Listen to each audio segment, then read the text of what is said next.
लक्षवेधी क्रमांक 4. सन्माननीय अध्यक्ष महोदय, लक्षवेधी क्रमांक 4. आता isakal.com आहे देशातील नंबर 1 ची मराठी न्यूज वेबसाईट. प्रत्येक अपडेटसाठी isakal.com ला नक्की भेट द्या. अध्यक्ष महोदय वितरित केल्याप्रमाणे. अध्यक्ष महोदय, सिडकोच्या माध्यमातून या नव्या मुंबईमधल्या पनवेल आणि उरण तालुक्यामधल्या पाण्याच्या संदर्भामधली लक्षवेधी आहे. अध्यक्ष महोदय, लांबलचक उत्तर दिलेलं आहे आणि या उत्तरामध्ये मग नावाशेवा टप्पा 3, मोरबे, हेटवणे, कोंडाणे, बाळगंगा सगळ्या धरणांचा इतिहास जवळपास या ठिकाणी दिलेला आहे. अध्यक्ष महोदय, याच्यामध्ये बाळगंगापासून सर्व प्रकल्प हे आता अर्धवट स्थितीत आहेत किंवा कामं चालू स्थितीमध्ये आहेत आणि याच्यामधून होणारा पाणी पुरवठा तुटवडा होत राहतो. पाण्याची पाईपलाईन याच्यामध्ये सातत्यानं गळत राहते. 2-2, 3-3 दिवस पाणी बंद केलं जातं आणि प्रचंड संताप या ठिकाणच्या खारघर, कामोठा, तळोजा, कळंबोली, पनवेल, उलवा, करंजाडे, द्रोणागिरी सर्व वसाहतींमध्ये तुटवडा आहे. अध्यक्ष महोदय, इथले नागरिक मध्यमवर्गीय आहेत. कदाचित कुटुंबामधले दोघंही कामावरती जातात आणि मग अशा वेळेला पाणीच नसेल, आंघोळच करू शकत नाही अशी स्थिती आहे. लाखांचे, काहींनी करोडोंचे फ्लॅट घेतलेत आणि आंघोळीला पाणी नाही, टॉयलेटला पाणी नाही अशी स्थिती आहे. अध्यक्ष महोदय, या मंडळींची चिडचिड, यांचा संताप हा पाहिल्यानंतर आमच्यासारख्या लोकप्रतिनिधीला घरात बसू नये वाटतं. कारण सकाळ सकाळी येऊन ठेपतात. दिवाळीच्या दिवशी घरामध्ये आंघोळीला पाणी नाही असं येऊन सांगतात. अधिकाऱ्यांवरती याचा काही फरक पडत नाही. अध्यक्ष महोदय, वरिष्ठ, बरोबर आहे, मी आता त्याच्या प्रश्नाकडेच येतोय.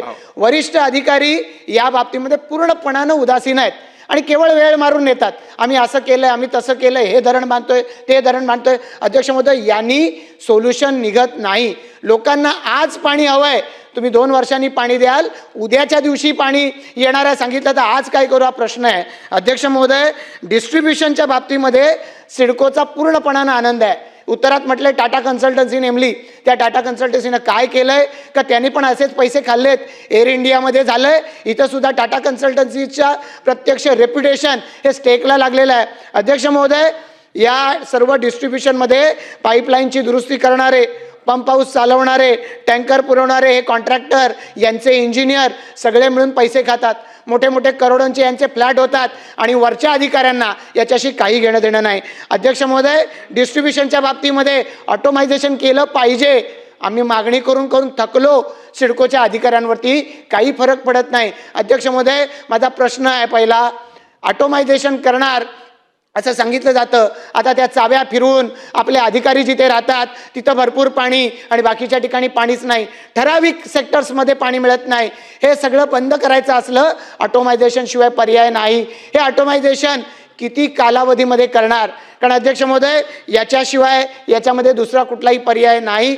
टँकरची व्यवस्था, टँकर तर पर्याय आहे व्यवस्था, पाईपलाईननीच पाणी गेलं पाहिजे. त्यासाठी तुम्ही करोडो रुपये प्रत्येक इमारतीच्या कडून शुल्क वसूल केलंय. मग या ठिकाणी ही सगळी व्यवस्थाच फॉल्टी आहे. त्यामुळे खूप या ठिकाणी याच्यापूर्वी बोलून झालंय, तिथे प्रत्यक्षरित्या जागेवर बोलून झालंय. मग अशा वेळेला जर यांची वितरण व्यवस्था ठीक नाही, यांची पुरवठा यांचा ठीक नाही, तर अशा वेळेला या वसाहती वाढत चालल्या आहेत. प्रधानमंत्री आवास योजनेची 90,000 घरं या सगळ्या वसाहतींमध्ये उभी राहत आहेत आणि मग त्यांना कुठून पाणी देणार? रोज नवी इमारत होते, लोकप्रतिनिधींकडे ते जातात का आम्हाला पाणी मिळत नाही. मग यापेक्षा सिडकोनं नव्या CC, नव्या OC या देणं थांबवलं पाहिजे. हाच याच्यावरचा उपाय. अध्यक्ष महोदय, किती उत्तरं मंत्री महोदयांना व अधिकाऱ्यांनी दिलेली असतील, सांगितले असतील, पण हा केवळ वेळ काढूपणा आहे आणि त्या ठिकाणी लोक संतप्त आहेत, रस्त्यावरती वारंवार येत आहेत. आम्हाला सुद्धा एका ठिकाणी एका स्टेजवर येऊन आपली आमदारकी सोडून द्यावी लागेल. पण ही चिडचिड अधिकाऱ्यांना कळत नाही आणि त्यामुळे या बाबतीमध्ये शासनानं गंभीर झालं पाहिजे. बोलून उपयोग होत नाही. CC OC थांबवणं हाच पर्याय. तेव्हाच वरच्या अधिकाऱ्यांना याची झळ कळेल. मग CC OC जोपर्यंत सगळ्या व्यवस्था पूर्णपणानं नीट होत नाही, लोकांना पाणी मिळत नाही, तोपर्यंत थांबवणार का? आणि त्या थांबवायच्या नसल्या तर आमदारांचे राजीनामे मागणार का? हा दुसरा प्रश्न आहे. सन्माननीय अध्यक्ष महोदय, सन्माननीय प्रशांत ठाकूर साहेबांनी सिडकोच्या संदर्भामध्ये जो प्रश्न तीव्र भावना मांडलाय तो तीव्र भावना आक्रमक पद्धतीने मांडलेल्या आहेत. त्याची दखल शासन म्हणून आम्ही नक्की घेणार आहोत. आणि सगळ्यात महत्त्वाचा मुद्दा त्यांनी सांगितला की तुम्ही काही करा, परंतु मॅन्युअली जी काही सिस्टीम आहे ही बंद करून ऑटोमायझेशनकडे जोपर्यंत आपण जात नाही तोपर्यंत याच्यावर काहीही पर्याय निघू शकत नाही. त्याच्यामुळे मी आज सभागृहातनं सिडकोला निर्देश देतो की पुढच्या 2 महिन्याच्या आत ऑटोमायझेशनचं टेंडर निघालं पाहिजे. त्याच्यामधली आधुनिक तंत्रज्ञान वापरून जिथे लिकेजेस आहेत, अन्य काही गोष्टी आहेत, त्या थांबवल्या गेल्या पाहिजेत. हे निर्देश सभागृहाचे आहेत आणि त्या पद्धतीनं सिडकोनं कारवाई करावी हे आज सभागृहातनं मी निर्देश देतोय. दुसरी महत्त्वाची गोष्ट सन्माननीय सदस्यांनी सांगितले की या संदर्भामध्ये ओसी आणि CC थांबवल्या पाहिजेत. तर मला असं वाटतं की हे संयुक्तिक होणार नाही, परंतु पाण्याची जी काही पातळी असेल, पाण्याचा जो पुरवठा असेल, पाण्याचं जे स्टोरेज असेल, त्याच्यामध्ये आता जर आपण बघितलं तर 319 MLD पाणी हे आपण आता सप्लाय करतो, 23 MLDचा फरक आहे.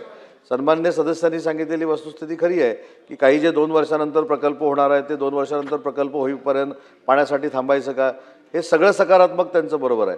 त्याच्यामुळे जोपर्यंत याचं ऑटोमायझेशन होत नाही तोपर्यंत त्याला पर्याय निघत नाही आणि 2 महिन्याच्या आत ऑटोमायझेशनचं टेंडर काढण्याचे निर्देश आजच दिले जातील. लोक रोज नवीन CC देणार, इमारतींना प्लॉट विकणार, त्या ठिकाणी लोक राहायला येणार आणि पाण्याची मात्र व्यवस्था करणार नाही, तर हा विषय संपूच शकत नाही. हे 2 महिन्याचं उत्तर माननीय मंत्री महोदयांनी दिलं, मी त्यांचा आभार मानतो. पण त्यांना ही वस्तुस्थिती त्यांच्यापासून लपवली जाते आहे. हे गेले 6 महिने हे टेंडर निघतंय. मी तर गेल्या वर्षभरापासून मागणी करत होतो. टाटा कन्सल्टन्सीचा रिपोर्ट येऊन यांच्याकडे 1.5 वर्ष झालेला आहे. का करत नाहीत? पैशाची कमतरता आहे का? उद्या त्या ठिकाणी सिडको करोडोंचे प्रकल्प करते, एअरपोर्ट बांधताय तुम्ही, तिथे येणाऱ्या वसाहतींचा पुढे काय चित्र राहणार आहे? अध्यक्ष महोदय, सिडकोची, शासनाची, दोन्हीची बदनामी होते आणि त्यामुळे थांबवलं पाहिजे कुठेतरी. त्याशिवाय प्रशासन काम करणार नाही. या CC OC थांबवणं ही आवश्यकता आहे. आणि मी म्हणालो अध्यक्ष महोदय, माझा दुसरा प्रश्न होता की हे शक्य नसलं तर लोकप्रतिनिधी म्हणून राहण्याचा आम्हाला अधिकार नाही. मग लोकप्रतिनिधी तिथून निवडून येऊ नयेत, शासनाला शिफारस करा. नाही, सन्मान्य सदस्यांच्या भावना तीव्र आहेत, पण असं सभागृहातनं राजीनाम्याची शिफारस होत नाही. माझे सन्माननीय सदस्य प्रशांत ठाकूर साहेब अतिशय जवळचे मित्र आहेत.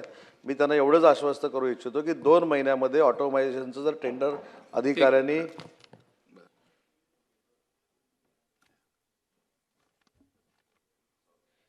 अधिकाऱ्यांनी जर ऑटोमायझेशनचं टेंडर सभागृहामध्ये आश्वासन दिलेलं असताना किंवा निर्देश दिलेले असताना जर काढलं नाही तर पुढच्या अधिवेशनामध्ये सिडकोच्या अधिकाऱ्यांवर देखील कारवाई केली जाईल. चला पुढे जाऊयात.